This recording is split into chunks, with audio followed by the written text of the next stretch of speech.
Hello everyone, this is Shivangi. Welcome to Shiv classes. इस video में हम डिस्कस करने वाले हैं नॉर्मल डिस्ट्रीब्यूशन को। तो इसको भी हम ऐसे गुप्ता में से कवर कर रहे हैं। बुक है हमारी फंडामेंटल ऑफ स्टैटिस्टिक। तो बायनोमियल और पॉइसन डिस्ट्रीब्यूशन हम ऑलरेडी डिस्कस कर चुके हैं। अब हम नॉर्मल डिस्ट्रीब्यूशन को कवर करते हैं। तो आपका डिस्ट्रीब्यूशन तीनों कवर हो जाएंगे, तीनों ही एग्जाम में पूछे जाते हैं।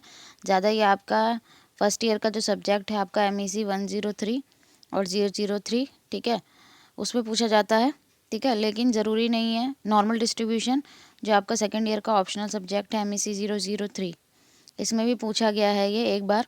तो ज़रूरी नहीं है कि एक बार पूछा गया तो नहीं पूछा जाएगा, इस बार पूछा जा सकता है। तो आप लोग अपनी तरफ से तैयारी पूरी रखना। और साथ साथ ये आपका फर्स्ट ईयर का जो सेकेंड ईयर का ऑप्शनल सब्जेक्ट है जो आपका इकोनोमेट्रिक्स, उससे भी रिलेटेड है ये। तो चलिए इस टॉपिक को हम कवर करते हैं। तो नॉर्मल प्रोबेबिलिटी डिस्ट्रीब्यूशन जो है, नॉर्मल डिस्ट्रीब्यूशन भी कहा जाता है, ये एक इम्पॉर्टेंट कंटिन्यूस थ्योरेटिकल डिस्ट्रीब्यूशन है स्टैटिस्टिक में।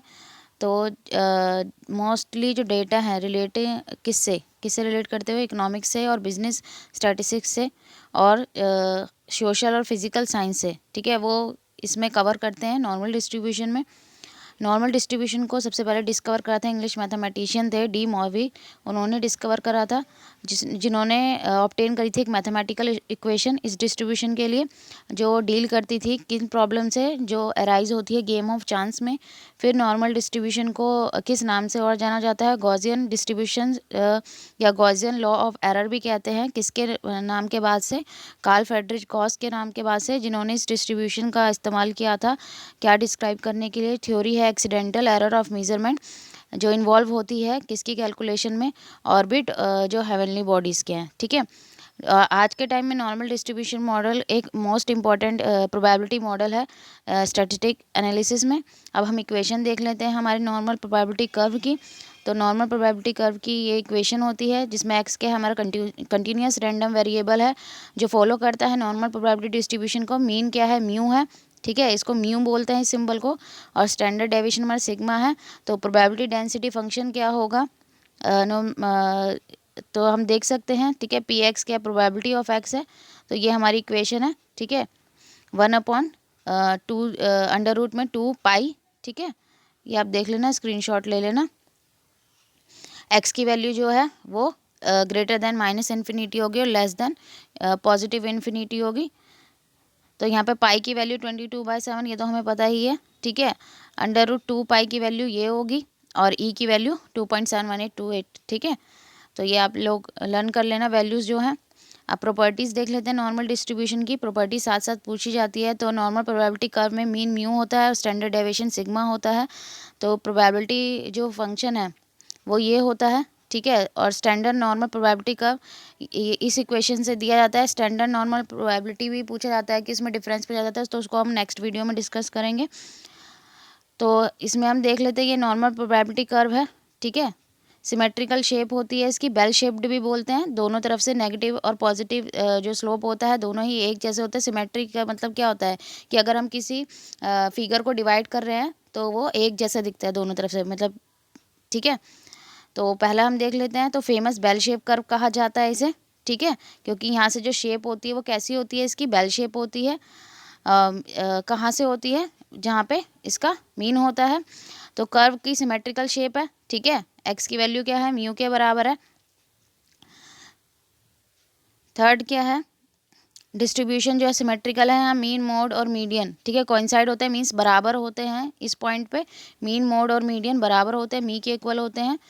Mean median equal to mu, the ordinate at x equal to u, z equal to 0 divide the whole area. तो यहाँ पे क्या हो रहा है, तो यहाँ पे जो जेड है वो 2 इक्वल पार्ट्स में इसको यहाँ पे डिवाइड कर रहा है, ठीक है। Since the total area under normal probability curve, Z जो है यहाँ पे वो रैंडम वेरिएबल है, ठीक है, जेड जो है वो रैंडम वेरिएबल है। तो यहाँ पे जो जेड है वो उसको 2 इक्वल पार्ट्स में क्या कर रहा है, यहाँ पे डिवाइड कर रहा है। तो जो टोटल एरिया है अंडर नॉर्मल प्रोबेबिलिटी कर्व वो इक्वल टू 1 होता है। Area to the right of ordinate as well as the left ordinate at x equal to mu. तो यहाँ पे अगर हम देखेंगे दोनों तरफ, ये पॉजिटिव नेगेटिव दोनों तरफ एरिया कितना होगा, 0.5 0.5, टोटल कितना हो गया हमारा, 1 हो गया। तो यहाँ पे जो क्वार्टाइल होता है वो इक्वी डिस्टेंस होता है, ठीक है। क्वार्टाइल हमने 11th क्लास में स्टैटिस्टिक में पढ़ा कि क्वार्टाइल्स क्या होते हैं, तो ये वैल्यूज़ हैं, ठीक है। तो ये आप लर्न कर लेना। डिस्ट्रीब्यूशन सिमेट्रिकल होता है तो moment of coefficient of skewness किसके होते हैं, ठीक है, β1 = 0 और गामा = 0। प्रॉपर्टीज़ लर्न कर लेना। The coefficient of kurtosis is given by, तो कर्टोसिस के कोफिशिएंट ये हैं, ठीक है। No portion of the curve lie below the x axis, तो जो पोर्शन है कर्व का वो एक्स एक्सिस हम देख सकते हैं शेप में कि नहीं जाता है, तो यहाँ नेगेटिव कुछ भी नहीं होता है, ठीक है। यहाँ से स्टार्ट होगा और यहाँ पे ख़त्म हो जाएगा, ठीक है, तो नेगेटिव नहीं होता है। तो ये हमने पढ़ लिया है। 9th है हमारे theoretical range of the distribution from, तो जो रेंज है हमने अभी देखा था -∞ से +∞ तक जाती है। प्रैक्टिकली अगर हम देखें तो 6 सिग्मा के बराबर होता है रेंज। यहाँ पे जैसे जैसे एक्स इंक्रीज़ होगा, ठीक है, एक्स की वैल्यू इंक्रीज़ होगी वैसे वैसे जो पी एक्स की प्रोबेबिलिटी है वो डिक्रीज़ होगी, ठीक है। और मैक्सिमम जो प्रोबेबिलिटी होगी वो कहाँ पे होगी, जहाँ एक्स बराबर म्यू के होगा। तो maximum value of p x is inversely proportion to standard deviation, तो जो मैक्सिमम वैल्यू होती है प्रोबेबिलिटी ऑफ एक्स की वो इन्वर्सली प्रोपोर्शन होती है किसके, स्टैंडर्ड डेविएशन के। Large value of p x decreases, ठीक है, जितनी ज़्यादा वैल्यू लार्ज होगी किसकी, एक्स की, उतनी ज़्यादा पी एक्स की वैल्यू डिक्रीज होगी।